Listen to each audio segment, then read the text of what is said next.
Our next guest is the acclaimed New York Times best-selling author Ta-Nehisi Coates.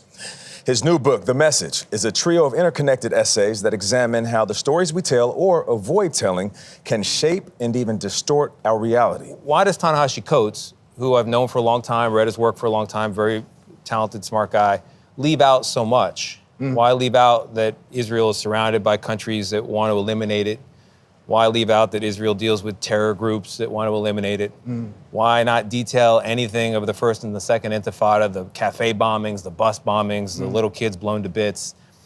And is it because you just don't believe that Israel, in any condition, has a right to exist? Many of you have reached out to express concerns over recent reporting, specifically about the CBS Morning's Coates interview from last week, as well as comments made coming out of some of our correspondents' reporting.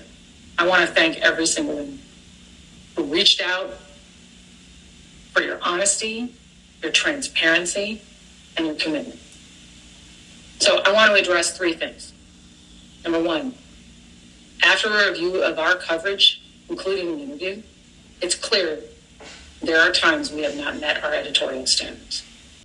The Statue of Liberty, I think, is weeping right now. Kamala Harris speaks to what is possible. Yes, exactly. Absolutely. Yeah.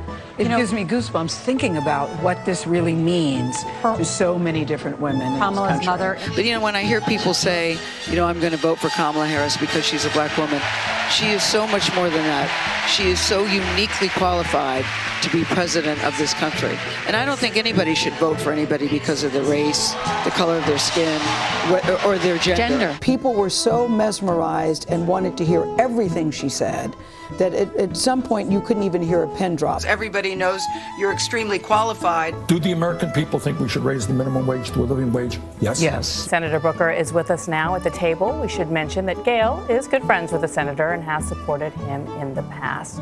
Great to have you at the table. I'd like to think still friends. She points out there was never a scandal in the Obama administration in 8 years.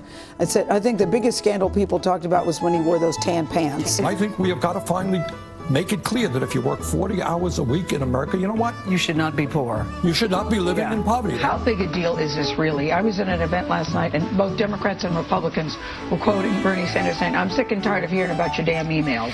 You look at the 8 years that they were there and the things that they accomplished while they were there.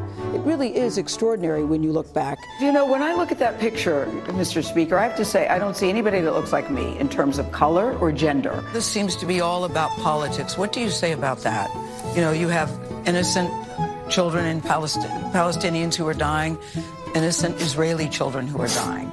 And no one seems to be able to say enough, stop that. But does she have a point? Do they have a point in saying there's a double standard, that no one is really investigating the Russian claims against the Trump campaign?